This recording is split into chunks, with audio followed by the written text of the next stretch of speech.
Bonjour, vidéo numéro 25 sur la photo animalière.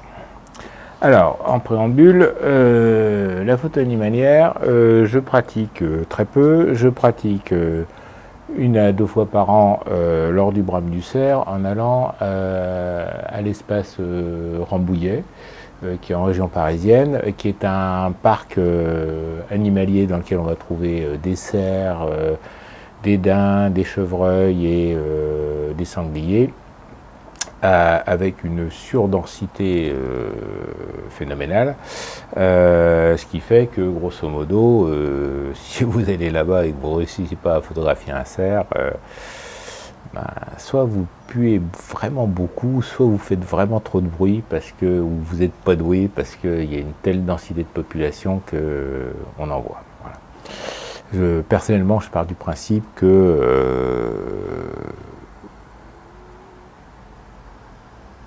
je ne vais pas dans la nature pour faire chier les animaux, donc je vais les photographier dans les zoos et dans les parcs, et ça me va très bien pour ce que je veux faire, et je trouve mon bonheur là-dedans, et je suis très content comme ça. Voilà, je cherche mon briquet parce que hop. Et donc du coup, je ne suis pas un grand spécialiste de la photo animalière, loin s'en faut, mais je pratique à mon niveau amateur. Et c'est en ça que je me permets d'en parler et que je fais une vidéo là-dessus, parce que ma chaîne s'adresse à des gens qui ou n'en ont jamais fait et se posent la question de quoi savoir, ou à des gens qui en font. Et s'ils viennent ici et s'ils en sont déjà à 4 minutes de visualisation, c'est que peut-être ils sont aperçus que j'avais des choses intéressantes à dire sur le sujet, vu les choses intéressantes que je dis sur les autres sujets.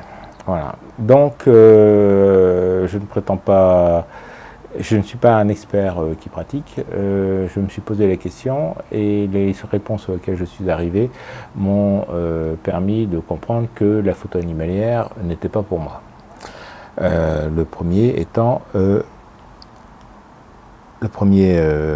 fait important étant de savoir si on a envie ou non, si on a la capacité ou non d'aller faire chier l'animal sauvage dans son milieu naturel. Et est-ce que l'homme a à y foutre là-bas?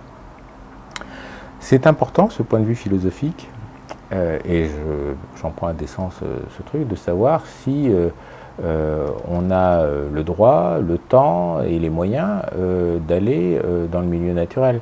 Parce qu'il va de soi, il faut bien comprendre que pratiquer la photo animalière le dimanche matin, ça vous enlève quand même un paquet de possibilités de la pratiquer à d'autres moments, et donc d'augmenter vos chances de faire la bonne photo, parce que vous allez croiser autre chose que des ramasseurs de champignons. Ceux qui obtiennent beaucoup de bons résultats, ils passent un temps considérable. Ils passent un temps considérable dans leur pratique. Comme toujours, ce que l'on voit, c'est 1%, 0,1%, 0,1% de la production. Hein, et on dit, ouais, c'est beau, c'est bien, ouais, donc tu as 50 photos de Brame du Cerf. Oui, j'ai 50 photos de Brame du Cerf sur 10 ans, sur 20 ans de photos animalières. Moi, je connaissais quelqu'un qui a pratiqué la photo animalière. Alors, il avait un travail à côté. Donc il n'y allait pas quand il voulait, des choses comme ça, mais bon, c'était, je me lève à 2h du matin pour faire 2 heures de bagnole, pour arriver à 4h du matin là-bas, au parking, crapahuter pendant 2 heures, 3 heures, pour arriver 1 heure avant le lever du soleil, pour commencer à me planquer et à traquer les animaux et à les voir, parce que, étonnamment, même les animaux diurnes ont une activité quand la lumière n'est pas bonne, grosso modo. Ils le font exprès pour ennuyer pour ennuyer les photographes, c'est sûr, hein.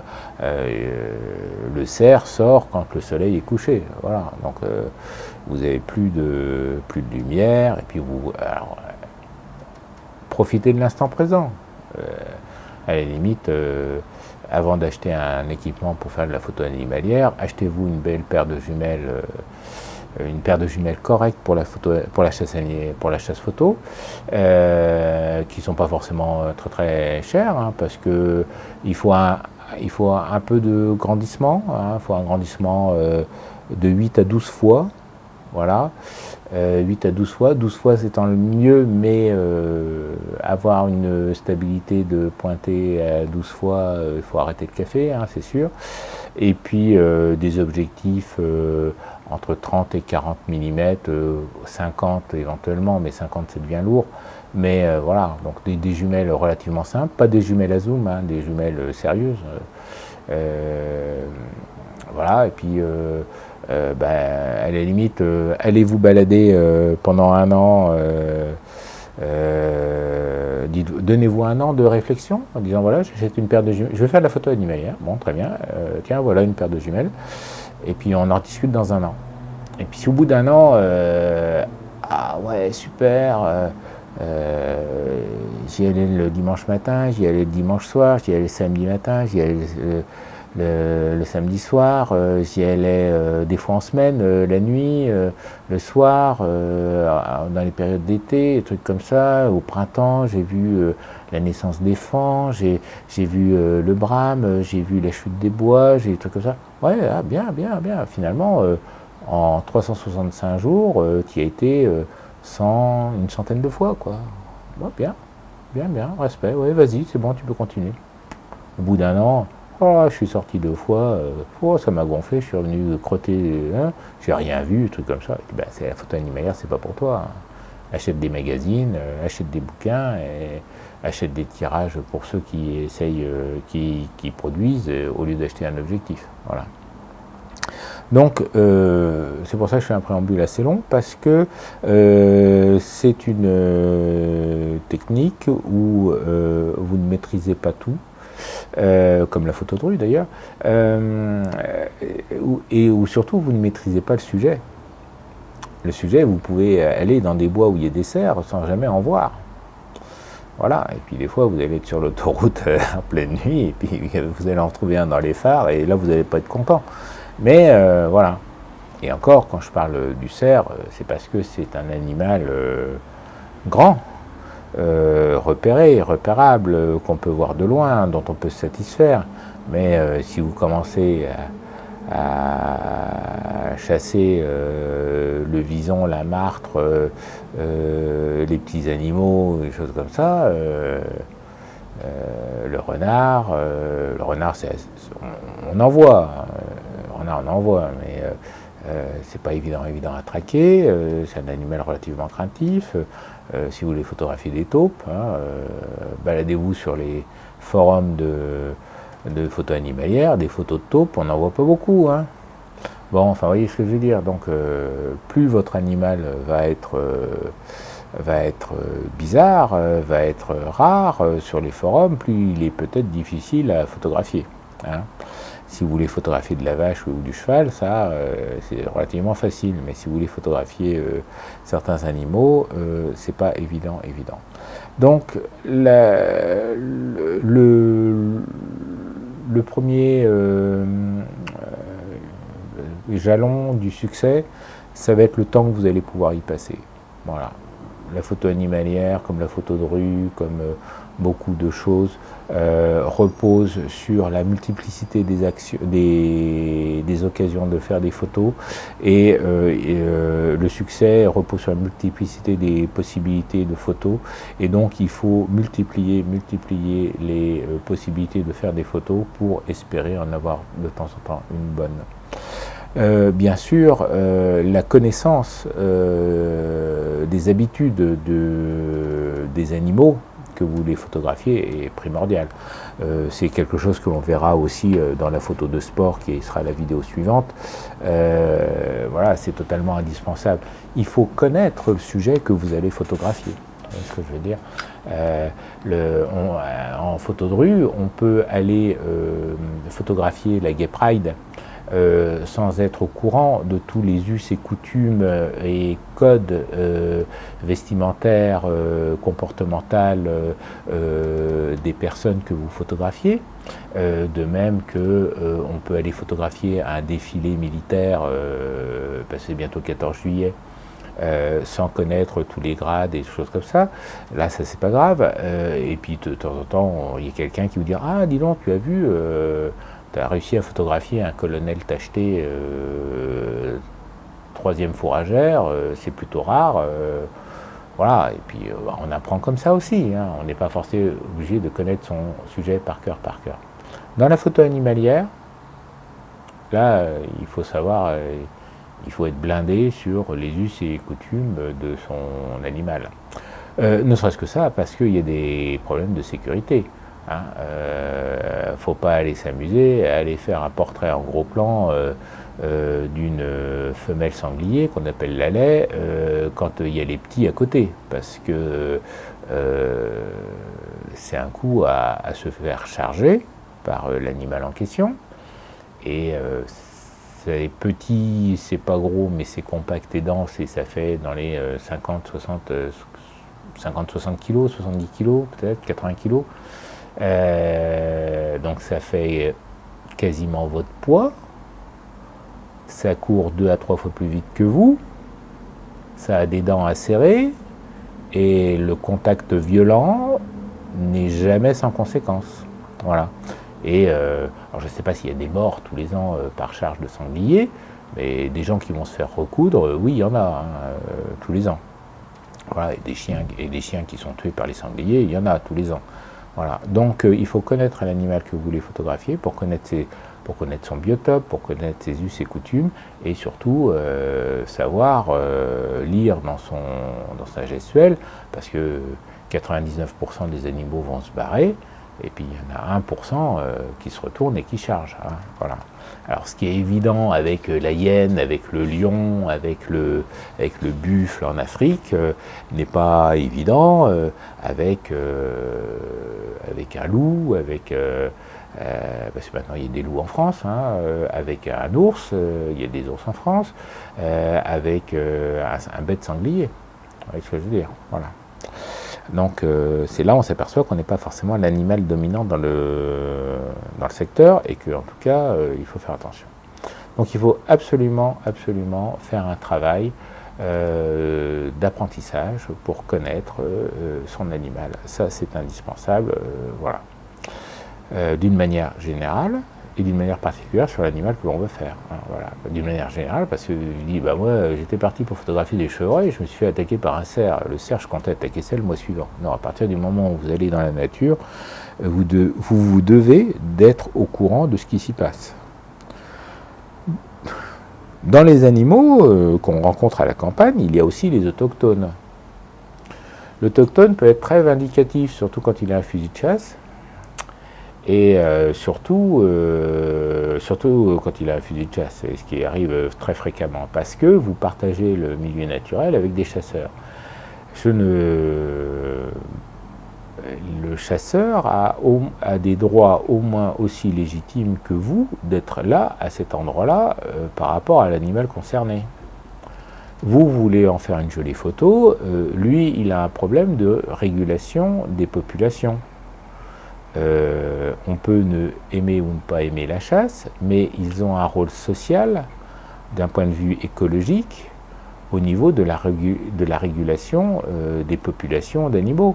Et c'est par leur travail et mise en place des plans de chasse et de la régulation des espèces que, du coup, on voit encore des animaux. Et des animaux comme des buses ou des choses comme ça, ou des rapaces. Moi, quand j'étais gamin, avant que les plans de chasse se mettent en place et qu'on protège les animaux et des choses comme ça, et ce type d'animaux avait quasiment complètement disparu. Le loup, qui a été réintroduit par les Italiens dans les années 60 et qui arrive donc maintenant Ils ont traversé les frontières, parce qu'ils n'étaient pas au courant que c'est pas le nuage de Tchernobyl, les loups, hein, ça traverse les frontières. Voilà, des loups, on en parle dans le Limougeot, du côté de Limoges. Voilà, donc ils ont mis un certain temps à traverser, mais voilà, ils sont à Limoges. Voilà, nous en France, on remettait des bouquetins et des isards dans les Alpes, et eux, les Italiens, remettaient des loups. C'est bien, nous on faisait la bouffe et eux, ils faisaient les prédateurs. Donc il faut connaître son environnement, il faut savoir qui on va rencontrer, des choses comme ça. Il y a aussi la notion de propriété privée. Hein. C'est pas parce que vous n'avez pas traversé de clôture que vous n'êtes pas chez quelqu'un dans la nature. Donc il faut faire attention à ça. Et si quelqu'un arrive avec un fusil en disant vous n'avez rien à foutre là, vous vous barrez, eh bien vous ne discutez pas, vous vous barrez, point barre, voilà. Parce que vous ne savez peut-être pas que vous êtes en train d'enfreindre la loi à être sur un terrain qui n'est pas à vous et sans autorisation du propriétaire. Donc il y a un aspect législatif à connaître, un aspect réglementation.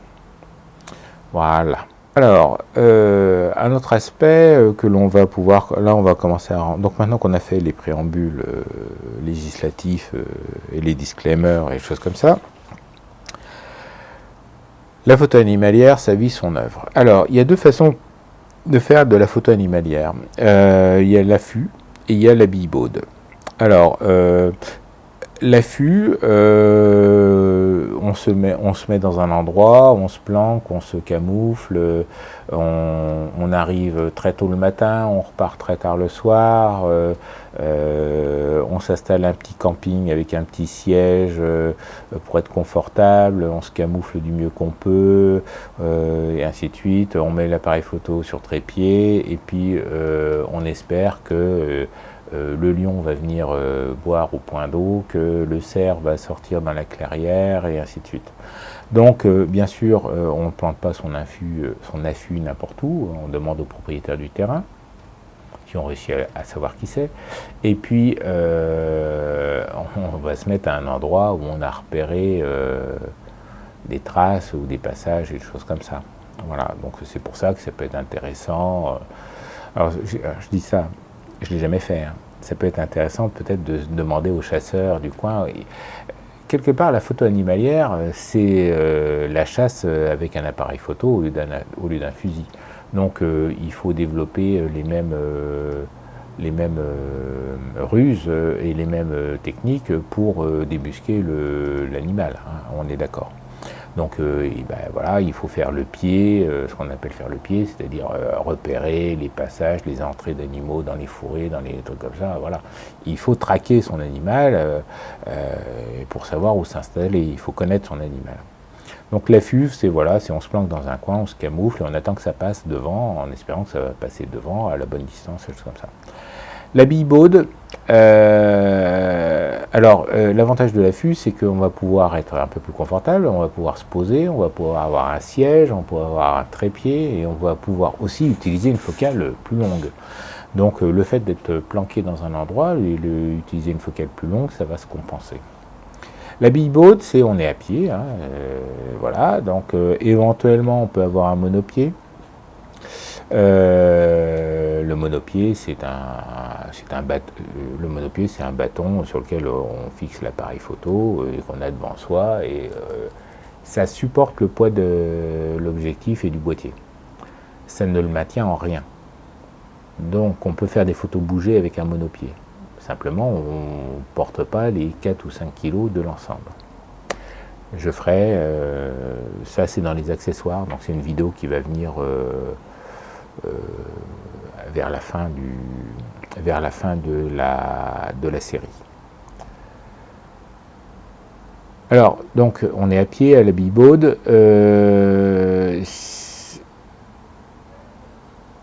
Il faut une paire de jumelles qui grossit plus que l'optique. C'est-à-dire que si vous avez une optique qui grossit 8 fois, et ben, il faut une paire de jumelles qui grossit 12 fois, parce que la paire de jumelles permet de dire « Ah, j'ai vu quelque chose là-bas, attends, qu'est-ce que c'est ?» Regardez avec la paire de jumelles, ah ouais, c'est un sanglier, on se barre. Non, c'est une biche et son faon, on va approcher doucement. C'est un renard, on va approcher très doucement, et ainsi de suite. Ça va vous permettre l'approche. avec de votre cible. Et donc il faut que la paire de jumelles permette de voir plus loin que l'objectif. Voilà. Et après vous allez vous approcher, et ainsi de suite. Alors, donc, après, qu'est-ce qu'il faut comme focale, qu'est-ce qu'il faut comme truc comme ça. Alors, parlons un peu matos et parlons un peu d'équipement, parce que finalement, on a fait l'essentiel. On a fait l'essentiel. L'essentiel étant de connaître l'animal que l'on veut photographier en premier lieu. Voilà. Alors, j'ai quelques expériences de photo animalière en espace sauvage quand même, ce qui m'a permis de m'apercevoir que aller une fois par an à l'espace Rambouillet pour photographier des cerfs et des biches me suffisait amplement par rapport à la pratique et par rapport au niveau que je voulais atteindre. Hein. Mais vous n'êtes pas interdit de vouloir aller à un niveau supérieur à moi. Hein. C'est pas parce que c'est moi qui parle à l'intérieur du poste que j'en sais, pas que j'en sais plus que vous, mais que j'ai forcément le niveau ultime à ne pas dépasser. Hein. Vous pouvez très bien aller au-delà de mon niveau à moi, il n'y a pas de souci. Alors la photo animalière, alors donc et une de mes expériences, donc je fais du tir sportif et j'avais un collègue qui de tir. Alors lui, il chassait au début parce qu'il aimait bien les armes et puis il s'est aperçu que buter des animaux ne l'intéressait pas et que en fait il tirait pas assez, qu'il se déplaçait avec son fusil et ça lui plaisait pas. Alors il s'est mis au tir. Et donc il a fait du tir de compétition à un très haut niveau. Et puis il a eu des déboires au niveau de son ego, dans le sens où il était arrivé à se qualifier pour être dans une équipe de France. Et puis il n'a pas réussi à concrétiser lors du championnat les résultats auxquels il espérait, et ça l'a détruit sportivement, ça a détruit son enthousiasme en disant voilà, donc il a arrêté le tir et il s'est mis à la chasse photographique, à la photo animalière, parce que utiliser l'arme à feu, ça l'amusait bien, mais ce qu'il aimait bien dans la chasse, c'était de voir les animaux, donc les voir, donc d'arriver jusqu'à eux, donc la traque pour arriver à trouver l'animal. Et si je vous en parle, c'est que ça fait partie du plaisir, ça fait partie de l'investissement, du prérequis pour arriver au succès. Si vous vous dites j'ai 10 minutes devant moi, allez, on va se faire un cerf. Oui, allez au zoo, quoi. Il n'y a que là où on peut trouver l'animal qu'on veut en 10 minutes. Vous voyez ce que je veux dire? Et encore. Voilà. Si vous dites, moi, des lions, je vais aller photographier un lion, oui. Dans ce cas-là, tu donnes un billet à un guide, puis il t'emmène dans Land Rover, sur le lion anémique, moitié borgne, un truc comme ça, et puis tu fais ta photo, et puis il y a 12 Land Rover autour, et puis tu fais ta photo de lion. Voilà. Et ta photo, c'est de la merde. C'est de la merde, parce que c'est la même photo que les 12 autres pingouins qui sont dans les Land Rover d'à côté. C'est le même lion que tout le monde photographie, et tu es loin des photos que tu as vues dans National Geographic ou choses comme ça. Voilà. Donc il faut savoir à quel niveau on veut aller, et quel niveau on veut s'investir, et quel niveau on veut investir pour quel résultat. Voilà. Et on parle de matos parce que c'est factuel, parce que c'est facile d'en parler, et puis que c'est déjà un réel problème, et donc pour résoudre ce problème-là, mais la plus grosse part d'investissement dans votre succès, la plus grosse part la part la plus importante dans le succès, c'est le temps que vous passez à pratiquer. Moi, je fais du tir et donc que je suis moi aussi arrivé à être sélectionné en équipe de France pour aller au championnat du monde. Mon premier poste budgétaire dans le tir, c'était l'essence pour aller au stand, pour m'entraîner. Mon premier poste budgétaire dans la photo, quand je faisais de l'argentique, c'était les pellicules et le laboratoire, c'était pas le matériel. Le matériel, c'est un moyen, mais vous n'allez pas accumuler du matériel et pas vous en servir. Voilà, donc il faut toujours avoir ça à l'esprit, que si vous n'avez pas le temps, c'est pas acheter un appareil qui vous permettra de faire ce que vous voulez, parce que ce qui permettra de faire ce que vous voulez, c'est le temps que vous pouvez y passer.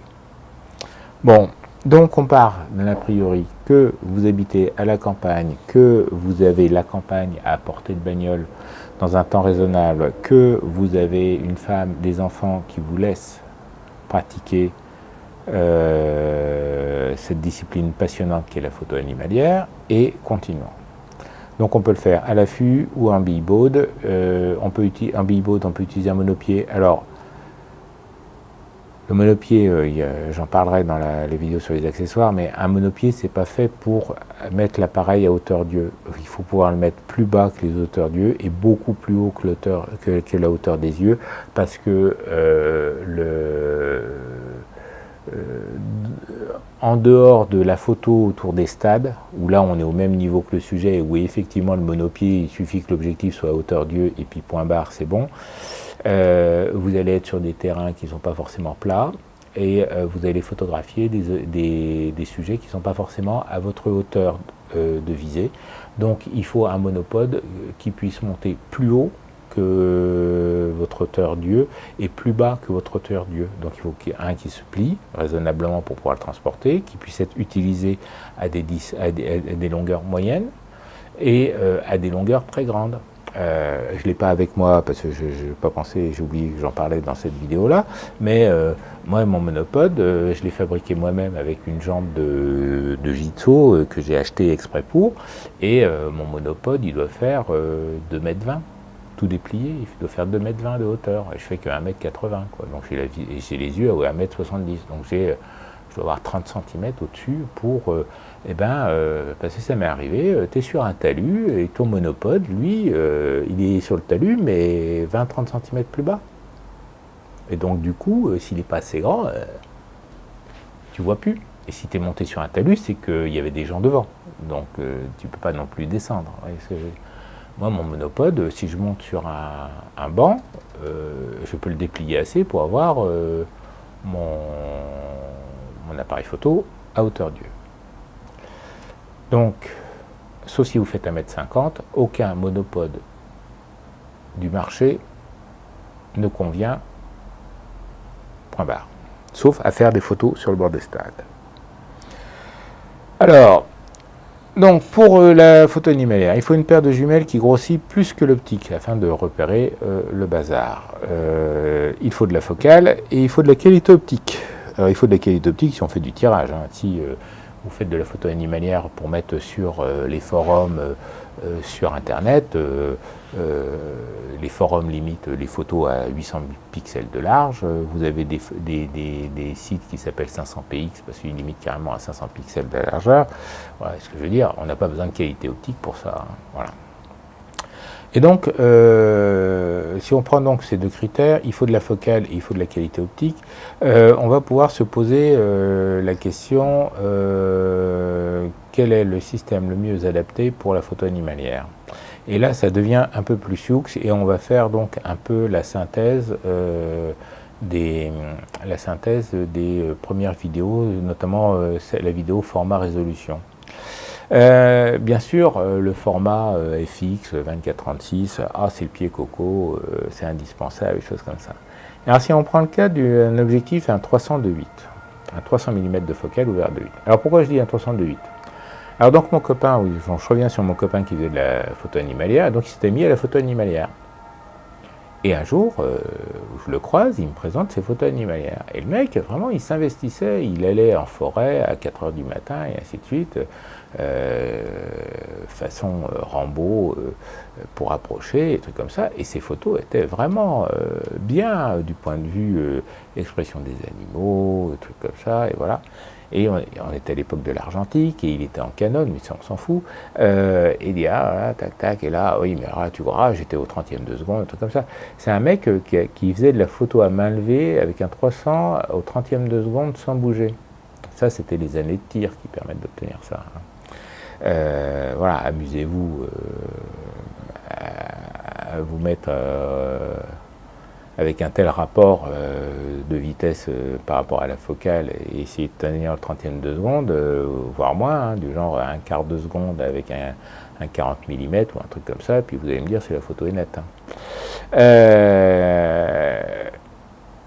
Il avait des problèmes de focale, des trucs comme ça, et je lui ai dit, mais là, tu perds ton temps. Il avait un zoom, alors c'était genre un 400-600 ou un truc comme ça, Tamron, il était ouvert à genre 5, 6, 8 ou un truc comme ça. Il se dit, mais non, mais tu perds ton temps, c'est pas l'objectif qu'il te faut. Ce qu'il te faut, c'est un 300 de 8. Ah, mais non, mais 300 mm, j'aurai pas la focale, tu comprends, j'aurai pas la focale. Oui, mais tu auras de 8. Tu auras de 8. Et là, tu es obligé d'ouvrir à 5, 6, tu seras ouvert à 2, 8. Ah, et je dis, écoute, je te prête le mien. Ah, mais moi, je suis en Canon. Je te prête le mien avec un boîtier. Donc, je lui ai prêté l'objectif, un boîtier, des trucs comme ça. Et il dit, mais j'aurais peut-être pas le temps. Je te le prête un mois. Je lui ai prêté pendant un mois. Et puis, au bout d'un mois, il est revenu. Il m'a dit, t'es un salaud, toi. Ouais, t'es un salaud. Parce que maintenant, j'en veux un. Ben oui, parce que il s'est aperçu que, bon, il mettait en branle toutes les possibilités, déplacement, fuseau horaire, camouflage, approche, il mettait en tous les moyens possibles et il n'obtenait pas ce qu'il voulait. Parce qu'à partir de ce moment-là qu'il était raisonnablement proche des animaux, et bien il s'apercevait que son objectif il était tout le temps à pleine ouverture parce que son pleine ouverture correspondait déjà à F8 et il n'avait pas la qualité d'image parce que les moyens financiers qu'il avait mis dans son objectif qui était pourtant déjà cher n'étaient pas suffisamment chers parce qu'il voulait de la focale, parce qu'il voulait à tout prix 600 mm parce qu'il était en 24-36. Parce qu'il était en 24-36, pour avoir l'angle de champ suffisamment étroit, il lui fallait 600 mm, qui du coup lui imposait, par rapport à ses moyens financiers, à utiliser un zoom, parce qu'il avait lu dans un forum que tu vas voir, ce zoom Coco, il va très bien pour la photo animalière. Donc ce sont de mauvaises lectures, un manque de discernement par rapport à qui donne l'information et ce qu'elle vaut, un manque de confrontation aux problèmes qui ont amené à un mauvais achat au début, et après, un salaud qui arrive, qui lui dit non, c'est ça Coco qu'il faut, qui lui met entre les mains le truc, donc il va l'essayer, à travers toute sa routine d'acquisition de photos, et il va se rendre compte que, oui, à partir du moment où j'ai réussi à investir du temps, à investir du déplacement, à investir du fuseau horaire, à investir du camouflage, à investir de la technicité pour m'approcher à 4 mètres, 5 mètres de deux cerfs en train de se castagner ou un truc comme ça, à partir de ce moment-là, la qualité optique devient prépondérante. Et c'est seulement à partir de ce moment-là que je pourrais profiter réellement d'un objectif particulier. Donc, il me dit, t'es un salaud, et donc du coup, je dis, bah pourquoi? Il dit, parce que maintenant j'en veux un. Et donc du coup, on s'est retrouvés, et donc il faisait de la photo animalière avec un copain, et du coup, on est monté à Paris pour acheter du 302.8 d'occasion à Objectif Bastille, à Paris, rue Jules César, et comme ils étaient deux, et ben on en a acheté deux. Voilà. Bon, tout ça pour dire que le format va vous permettre, le format du capteur va vous imposer une gamme de focales. vos moyens financiers dans cette gamme de focales vont vous imposer l'ouverture. Et il y a un moment donné où on va pouvoir se poser réellement la question de savoir est-ce qu'il vaut mieux investir dans l'ouverture ou dans la taille du capteur, sachant qu'au global, ce qu'il faut regarder, c'est la somme totale qu'on investit par rapport à un projet. Bien sûr, vous avez déjà un appareil et puis vous voudriez dire bah non, je ne vais pas racheter un appareil spécifiquement pour ça, parce que c'est mon premier appareil. Si vous en êtes à regarder des vidéos sur YouTube pour comprendre tel ou tel objet, c'est que vous êtes au début de votre parcours initiatique dans la photographie et non pas comme moi au bout de 40 ans de pratique et où vous avez eu entre les mains, où vous en avez des pleins placards de matériel photographique. Donc le FX, si on prend le FX ayant un facteur de 1, le DX un facteur de 1,5, le micro 4 tiers un facteur de 2 et le CX un facteur de 2,7. Voilà. J'ai un CX parce que, donc un Nikon One avec un facteur de 2,7 parce que j'aurais pu avoir un micro 4 tiers. Je veux dire, au départ j'étais parti pour acheter un micro 4 tiers et finalement j'ai acheté un CX, donc je n'ai pas de micro 4 tiers. Voilà. Mais j'ai un CX à facteur de 2,7. Et il se trouve que quand je vais à Rambouillet pour faire mes photos animalières, je sors mon Nikon One J1, donc le 10 millions de pixels. Je monte dessus mon 302.8 Nikon avec la bague qui va bien. Voilà, la première fois où je suis arrivé là-bas, donc le matin avant l'ouverture, tu as tout le monde qui se regarde comme ça en chien de faïence. Moi je connaissais personne, donc personne ne me parle, ce qui est normal. Après tout, c'est à moi d'aller vers les autres et pas l'inverse. Et puis ils ont tous des Canon avec des gros téléobjectifs et des choses comme ça. Enfin, c'est ethnographiquement parlant très amusant. Et puis voilà. Et puis le soir, le premier soir, il y a le vieux de la vieille, là, je ne me souviens plus de son prénom, mais qui était gentil comme tout, il n'y est plus, un vieux avec une touffe de cheveux blancs magnifiques, qui vient voir en disant « Ah, et toi, montre-moi ce que tu as fait, parce que quand on t'a vu ce matin, on a bien rigolé, et qu'est-ce que tu as fait avec ?» Voilà. Déjà, une preuve d'une certaine évolution d'esprit bien agréable, et qu'on rencontre assez peu souvent. Et donc je lui ai montré. Et puis il dit « Ah ouais, quand même. Ah ouais, quand même. » Donc moi j'arrive bleu bite le premier jour où je fais ça, et t'as le mec qui fait ça depuis des années, et qui vient là tout le temps, un truc comme ça, et qui regarde ton bazar, et dit « Ah ouais, quand même. » Quelque part ça flatte. Bon. Alors pourquoi le « Ah ouais, quand même » donc j'ai monté un 302.8. Donc 300 mm est une focale relativement courte dans le domaine des tromblons. C'est entre guillemets le plus court des tromblons qu'on peut trouver. Mais il ouvre à 2.8. Sur mon CX, ça fait un 810 mm de focale. Ça fait l'angle de champ équivalent à 810 mm de focale par rapport à la focale équivalente à mettre sur un FX. Il ouvre à 2.8. Alors on a vu dans une vidéo précédente que, attention, le facteur de crop s'applique à la focale, bien sûr, mais s'applique aussi à l'ouverture. Donc moi, en fait, j'ai la profondeur de champ à 2,8, comme si j'étais fermé à 5, 6, 8, du fait du facteur de crop. En quoi c'est gênant? Au contraire, je suis à 2,8 et j'ai déjà plein de profondeur de champ. Et j'ai une profondeur de champ pour un angle de champ très petit.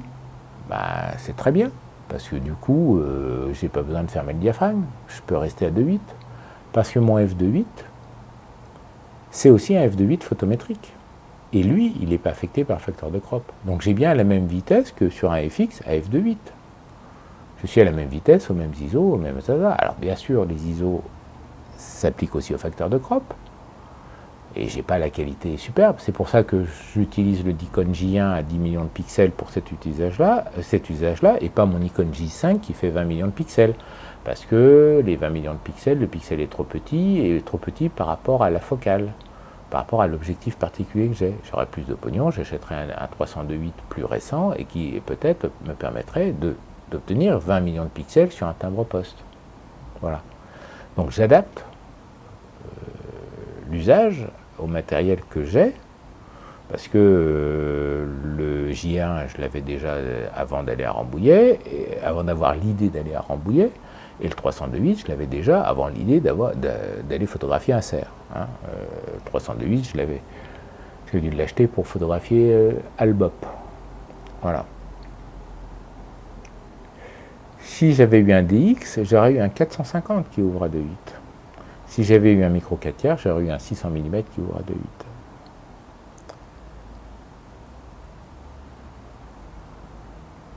Quelles auraient été les focales que j'aurais dû trouver en FX pour obtenir le même angle de champ et la même ouverture?